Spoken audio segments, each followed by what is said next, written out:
He was everything society teaches us to trust. A man in a white coat, highly educated, armed with medical degrees and trained to heal the sick. He walked hospital corridors with purpose, signed prescriptions with authority, and spoke with the calm confidence of someone who understood life, and how easily it could end. But what no one could have imagined, not his patients, not his fellow doctors, not even the families of the people he would later target, was that behind that quiet demeanor was a man silently holding on to anger. A man with a long memory. A man who believed he'd been wronged, and who was willing to kill to make a point. Between the years of 2008 and 2013, 4 innocent people were found murdered in 2 separate homes in Omaha, Nebraska. Each killing was personal. Each crime scene left behind almost no evidence. But the level of brutality told investigators everything they needed to know. This wasn't random. These murders had meaning. The first to die was an 11-year-old boy named Thomas Hunter. He was found in his family's home with his throat slit. Lying nearby was Shirley Sherman, the family's 57-year-old housekeeper, murdered in the exact same way. There was no forced entry. No robbery. Just blood. Silence. And questions. 5 years later, police were called to another Omaha home. This time, the victims were Dr. Roger Brumbach, 65, a former pathology supervisor at Creighton University, and his wife Mary, also 65, a retired nurse. Both were found dead inside their house. Another double homicide, another calculated attack. All 4 victims had one thing in common. They were all connected in some way to Creighton University Medical Center. And all 4 had crossed paths, directly or indirectly, with one man. A man whose ambition had once led him into the world of medicine but whose vengeance would lead him somewhere far darker. This is the haunting case of Dr. Anthony Garcia. A man with a medical degree in one hand, and vengeance in the other. And once you know what he did, how he waited, plotted, and returned to finish what he started, one question will echo louder than the rest.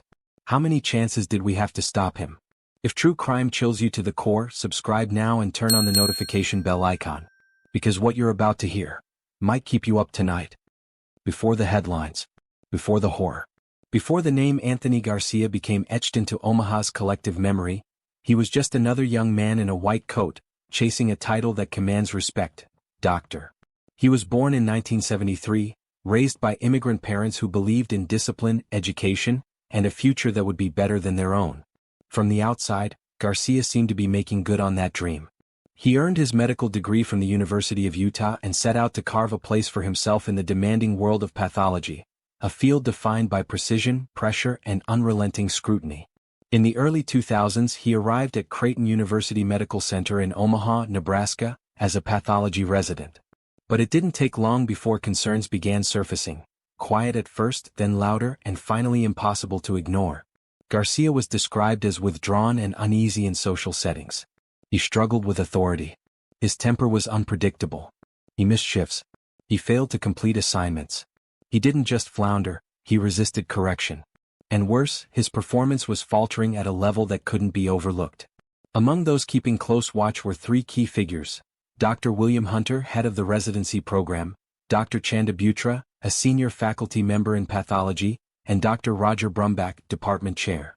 All 3 had documented issues with Garcia. And eventually they reached a unanimous conclusion: he could not stay. In 2001, Garcia was officially terminated from the residency program. Not suspended. Not placed on probation. Fired. His future in medicine, at least at Creighton, was over. And with it went more than just a job. He lost his status. His identity. His place in a profession that does not offer second chances lightly. But where some would see failure and try to rebuild, Garcia took a different path. He didn't just remember the names of the people who signed his termination papers. He carried them like a ledger. Like a list. Though he would go on to work at other hospitals in other states, troubled stints followed him. Fired again in 2003. Suspended elsewhere in 2008. Time and again his behavior caught up with him. But the deeper issue was never just his lack of professionalism or his inability to adapt. It was the quiet rage growing underneath it all. Anthony Garcia believed he had been wronged. Humiliated. And he didn't let it go. He never let it go. While the doctors at Creighton returned to their lives and their careers, Garcia stewed in resentment. What had once been professional disappointment slowly morphed into something far more dangerous. Because Garcia didn't simply want to succeed elsewhere. He wanted those he blamed to suffer. To pay. He would spend years waiting, watching, moving from job to job, city to city. but the grudge he carried never left him. And in time that grudge would turn into a plan. March 13, 2008. A quiet Thursday afternoon in West Omaha. Children played outside, parents prepared dinner, and commuters eased into the early evening rush, never suspecting that within a suburban home just off Ohio Street, a crime of unimaginable horror was unfolding, one that would stun an entire city, confuse seasoned detectives, and leave two families forever broken. Thomas Hunter, only 11 years old, had just returned home from school.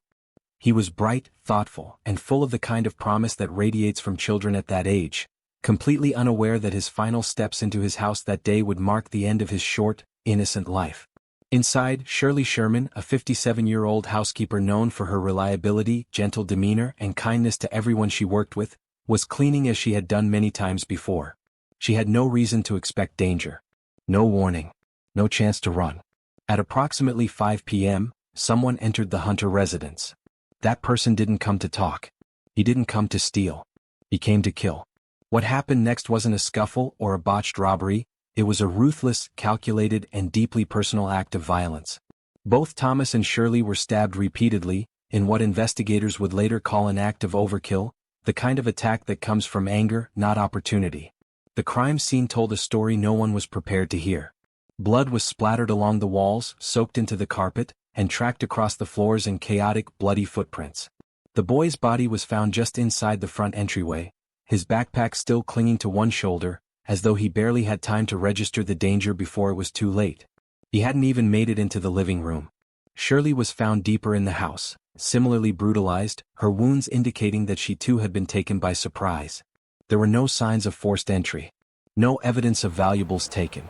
No signs of sexual assault. The house wasn't ransacked. Nothing had been moved or disturbed, except for 2 human lives, which had been ended with extraordinary cruelty. It was an attack so violent, so methodical, that it didn't fit the pattern of a burglary gone wrong. This wasn't opportunistic, it was purposeful. Detectives quickly realized they weren't dealing with a typical home invasion. The wounds on the victims weren't clean or surgical, but they were deep, deliberate, and numerous, suggesting someone consumed with rage or worse, someone with a plan. Investigators began questioning neighbors, combing for surveillance, scouring phone records, but nothing pointed to a viable suspect. There was no forced entry. No fingerprints. No weapon left behind. Just 2 victims brutally stabbed and a complete absence of motive. Among those devastated by the murders was Dr. William Hunter, Thomas's father and a well-respected physician at Creighton University Medical Center. He wasn't home when the killings occurred.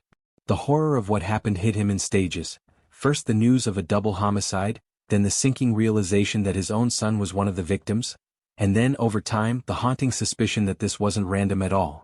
But at the time, no one could make sense of it. Who would want to harm an 11-year-old boy? Why Shirley? Why this house in this neighborhood on this day? The questions mounted, but the answers remained out of reach. Unbeknownst to police hundreds of miles away in Illinois, a man named Anthony Garcia had recently made an unrecorded trip. His name didn't come up in the early investigation. His connection to the victims wasn't obvious.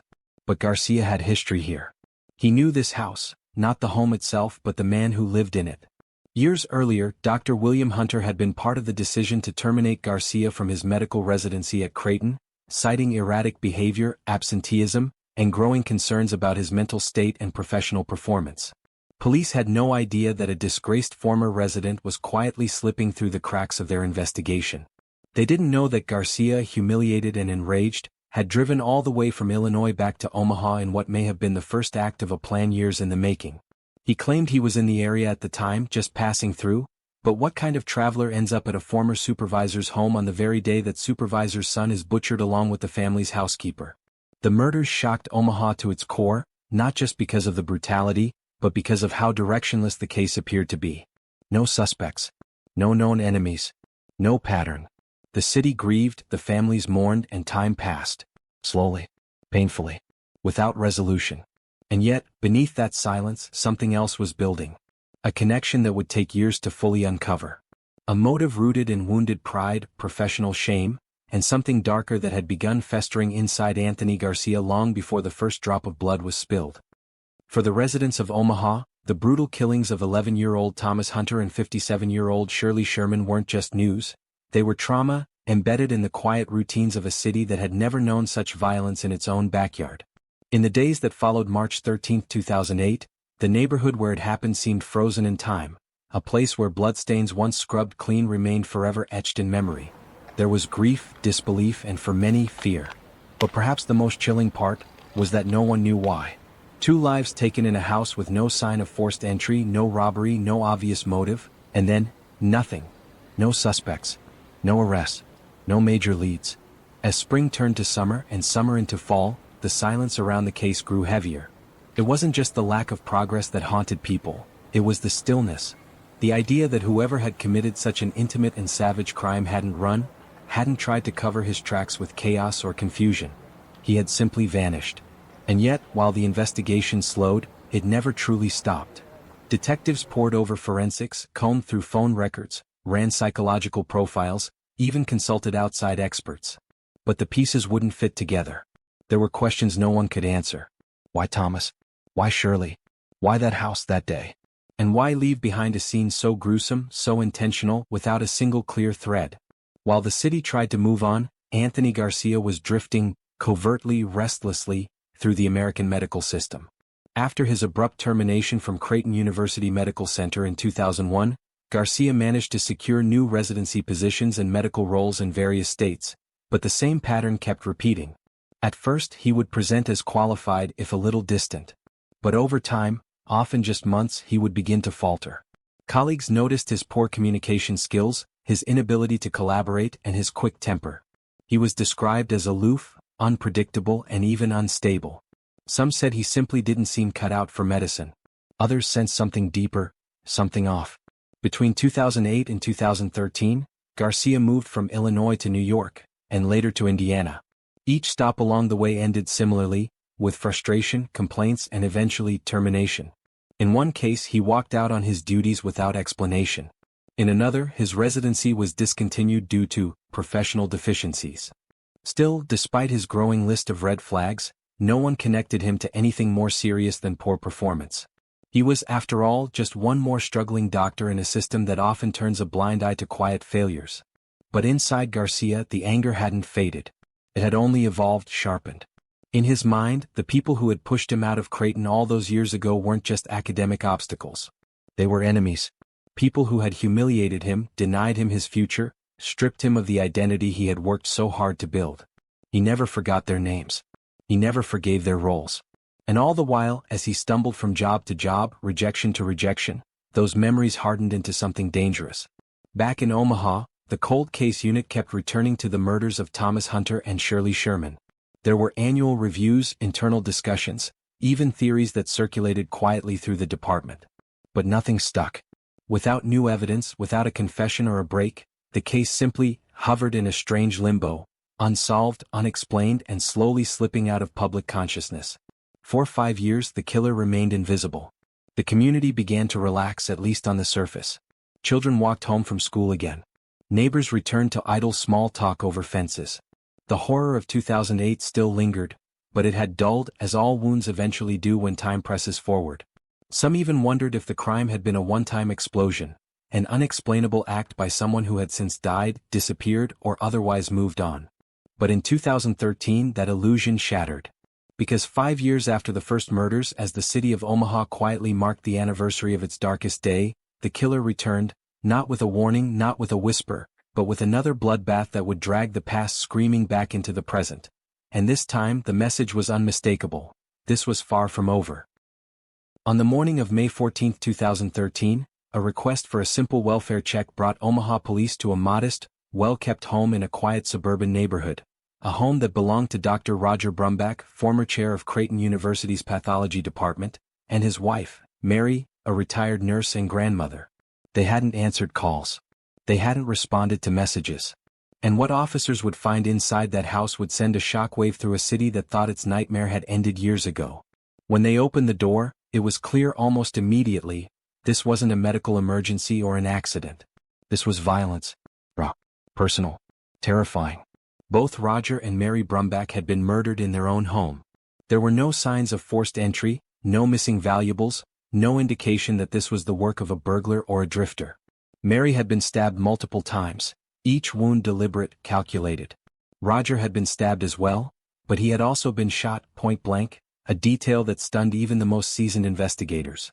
It was an escalation. And it was a signature. For detectives, the scene was hauntingly familiar. The style of the killings, the absence of robbery, the precision, it echoed the unsolved double homicide from 5 years earlier. The murder of a child and a housekeeper in 2008 now felt less like a tragic anomaly, and more like the beginning of something deeply methodical. This time, however, the context was impossible to ignore. Roger Brumback wasn't just any Omaha resident. He had been one of the very individuals involved in Anthony Garcia's termination from Creighton back in 2001. And for the first time, police began to connect the dots not just between the victims, but between the motives. Because 5 years apart in 2 separate houses, 4 people were dead. And every single one of them had direct or familial ties to that one fateful decision that had ended Garcia's medical career. As detectives retraced the Brumbacks' final days, a name began to rise again: Anthony Joseph Garcia. And when they looked closer, the details came into sharp, horrifying focus. Records showed that Garcia had recently applied for a new medical license. The application was submitted just days before the murders, a time when his professional instability had once again left him grasping for footing. And while that could have been a coincidence, it wasn't the only thread. Surveillance footage from the neighborhood placed a car near the Brumback residence, one that matched Garcia's. Investigators pulled toll booth data, gas station transactions and cell phone pings, mapping out a clear and deliberate route from Illinois to Omaha and back again. It wasn't a detour. It wasn't a vacation. It was a mission. This wasn't a man acting on impulse or in the grip of psychosis. This was a man following a plan. A man who had held a grudge for more than a decade, and was now settling it with blood. The Brumbacks, respected and beloved, had spent their final moments facing the very embodiment of that rage, someone they likely hadn't thought of in years. Someone they may not have even recognized at their door. But by the time police uncovered the connection, it was too late. The bodies had been found. The killer had already vanished into the distance once again. And for the second time, Omaha found itself asking the same impossible question: who could do this, and why? As the investigation intensified, it wasn't one singular breakthrough that brought Dr. Anthony Garcia into the light. It was a slow, methodical tightening of the net, a relentless gathering of evidence from every possible direction. Investigators began piecing together fragments. Toll booth records traced his journey from Illinois to Nebraska and back. Surveillance cameras along the route placed his vehicle near both crime scenes. And perhaps most damning of all, a receipt for a firearm, purchased legally, matched the caliber of the bullet used to kill Dr. Roger Brumback. But even with mounting suspicion, Garcia remained at large, until a twist of fate accelerated his downfall. In July of 2013, just 2 months after the Brumback murders, Garcia was pulled over in Illinois on suspicion of driving under the influence. The officer who approached the vehicle had no idea that sitting behind the wheel was a man suspected of orchestrating 2 separate double homicides. But what began as a routine DUI stop turned into a turning point in the case. When they searched his car, what they found chilled investigators. Weapons were present, including a handgun and knives. There were medications, enough to suggest emotional instability, if not mental deterioration. But it was the papers tucked away in folders and glove compartments that raised the most concern. Some were maps. Some were handwritten notes. Some referenced Creighton University directly. And others, disturbingly, included what could only be described as musings, obsessions really, on revenge. The most damning discovery, however, was not on paper. It was in the fabric of the car itself. Forensic analysts swabbed traces of blood from the interior, blood that, after testing, was confirmed to belong to one of the Omaha victims.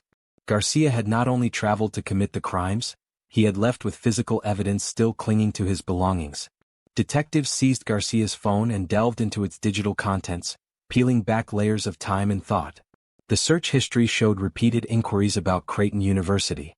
GPS apps had logged routes to and from Omaha. There were even notes stored on the device. Brief, cryptic reflections on perceived betrayal, failure, and the idea of settling scores. It was as though Garcia had built a manifesto, not of ideology but of vengeance. The illusion of randomness had shattered. The facade of coincidence crumbled. Every breadcrumb, every movement, every purchase, led directly to him. And so, a decade after being fired from a medical residency, a man once entrusted to heal the sick now stood at the center of a multi-state manhunt, caught not by confession, but by the weight of his own obsession. By the time the whispers of suspicion turned into the full-throated roar of evidence, it was clear.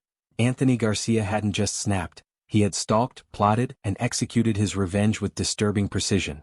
The mask of the physician had slipped, revealing the mind of a killer. After years of silence, bloodshed, and pursuit, the story of Dr. Anthony Garcia arrived at its final chapter, not in a shadowed alley or behind the sterile walls of a hospital, but in the glare of a courtroom packed with reporters, grieving families, and a community desperate for answers. In 2016, Anthony Garcia stood before a judge and jury, wearing a prison jumpsuit instead of a white coat, and entered a plea of not guilty to the murders that had haunted Omaha for nearly a decade. From the opening arguments, the prosecution painted a chilling portrait of a man consumed by vendetta, a man whose grudge against Creighton University and those he believed responsible for his downfall had festered and mutated into a calculated campaign of revenge. They didn't need to rely on speculation. They had patterns, evidence, timelines, and blood. They showed the jury the connections between each victim, all tied back to Garcia's dismissal in 2001. And they showed how each life taken was, in Garcia's mind, a name crossed off a list. The families of the victims took the stand with trembling voices and heavy hearts, delivering raw, emotional testimony that pierced the sterile legal proceedings and reminded everyone that this wasn't just about timelines and evidence. This was about parents, children, friends, lost forever. Their grief was unrelenting. Their pain echoed through the courtroom. The prosecution also brought in experts, psychiatrists and behavioral specialists, who painted Garcia not as a man who lost control, but as someone suffering from a narcissistic personality, capable of meticulously planning murder while showing no genuine empathy or remorse. According to one expert, Garcia exhibited a profound sense of entitlement, a belief that he had been wronged, and that revenge wasn't just justified but necessary. In response, the defense leaned heavily into a plea of insanity, arguing that Garcia's mental state rendered him incapable of understanding his actions or controlling his impulses. They tried to cast him not as evil but as broken. But the evidence was overwhelming. His detailed travel plans, his methodical execution, his quiet, calculated return to normalcy after each killing. The jury didn't buy it. After weeks of gripping testimony, cross-examinations, and emotional outbursts, the jury returned their verdict. Guilty on all counts, 4 lives taken in cold blood. In 2018, Anthony Garcia was formally sentenced to death. It was a sentence that came not with celebration, but with a heavy, exhausted silence. Justice at last, but no undoing of what had been done. The courtroom emptied. The city of Omaha exhaled. But the legacy of Garcia's crimes would linger, etched into the memories of those who lived through the terror, and burned into the very soul of a city that trusted a doctor, and discovered too late that he had become a killer. If this case chilled you to the bone, hit the like button. And let me know in the comments, which detail disturbed you the most. Don't forget to subscribe for more true crime stories every week.